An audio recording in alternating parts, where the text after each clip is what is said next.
Balindog at Perez, kampiyon sa 2023 Luntian Kidapawan Inter-Barangay Basketball League. Wicopa Gold at Silver medalist na sina Jaime at Jato, nakatanggap ng pagkilala mula sa SP Coronadal. At Lungsod ng Tacorong, nakatanggap ng Kabalikat Award mula sa TESDA.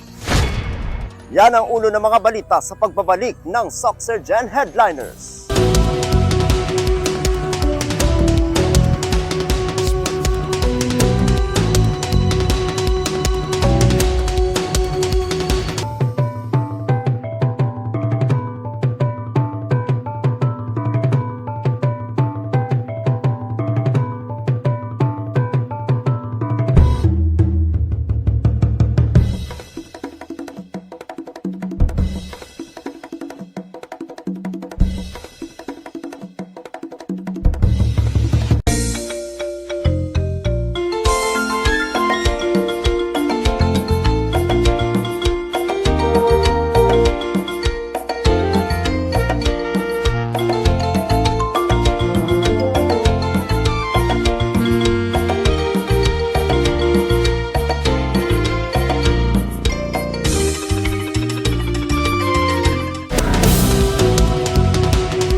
Magandang araw, South Central Mindanao.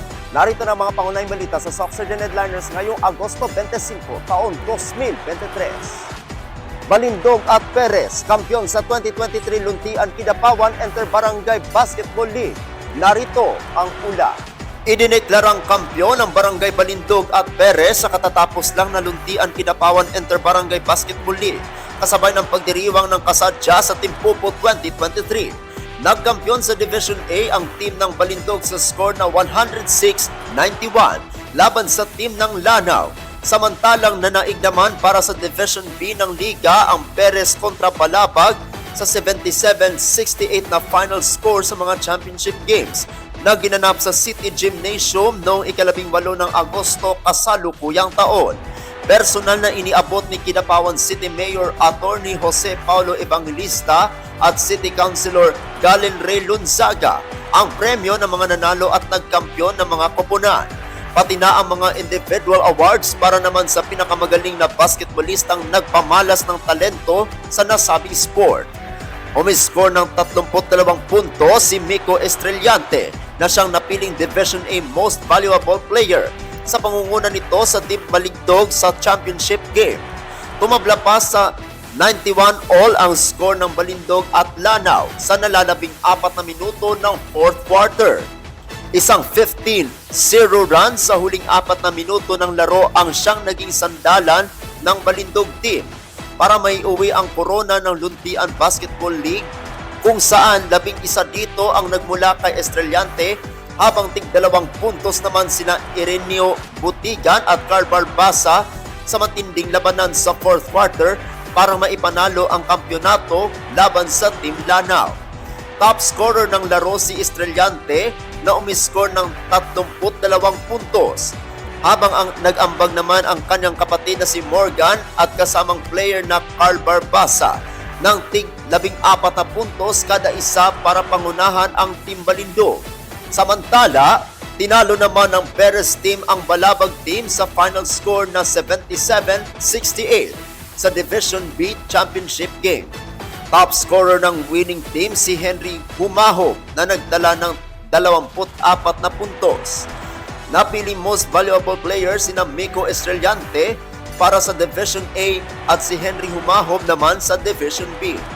Personal na inabot ni na Mayor Evangelista at Kagawad Gonzaga ang MVP awards nila Estrellante at Humahob. Champion ng Division A ang Team Balindog. Second place ang Team Lanao, third placer ang Team Magsaysay, fourth placer ang Team Poblasyon at fifth placer naman ang Team Manungol.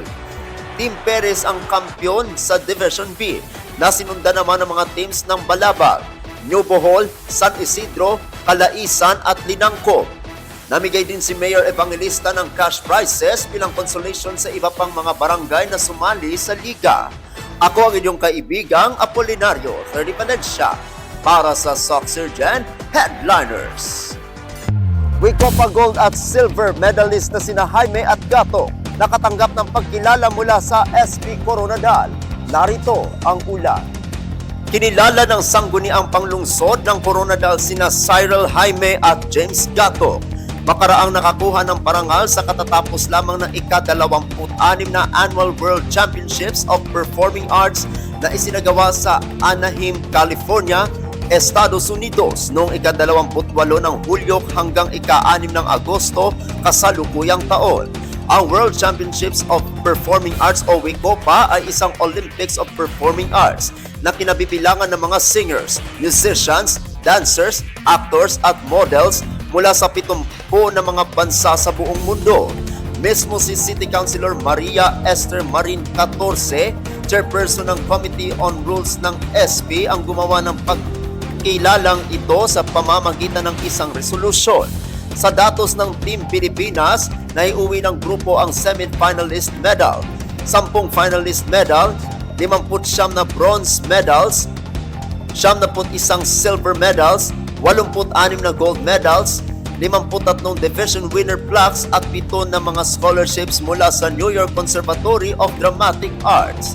Kaugnay nito, nakakuha naman ng tig-isang silver medal si Cyril Jaime sa mga kategorya ng Senior Variety Act, Senior Dance Open at Senior Dance Group categories at isang gold medal sa Senior Dance category.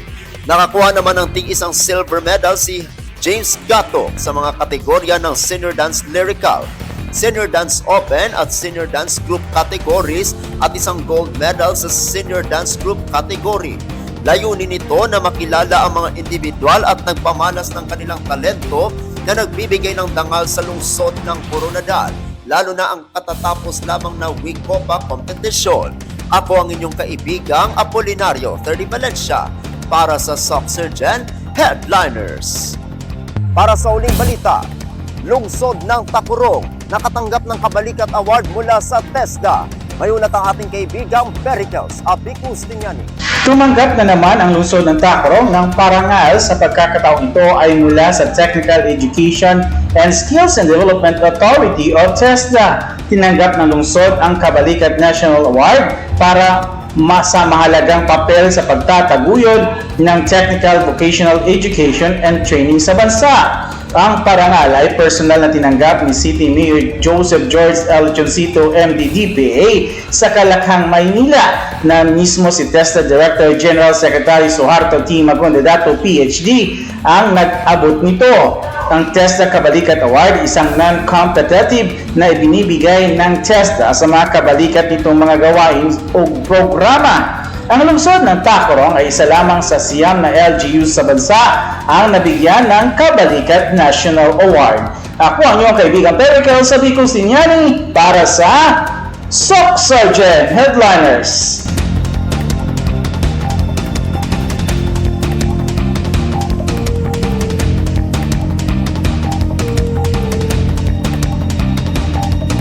Mga kaibigan, narito tayo ngayon sa Barangay Upper Katungal para sa kanilang ika-23 Foundation Anniversary. Tayo po ay magpapasalamat kay Punong Barangay Joey Calumbras kasama ang kanyang mga Barangay Council. At yan ang kabuuang mga balita sa araw na ito. Mga balitang kailangan ninyong malaman, balitang walang kinakampihan, mga balitang totoo, mga balitang may dalang aral at inspirasyon.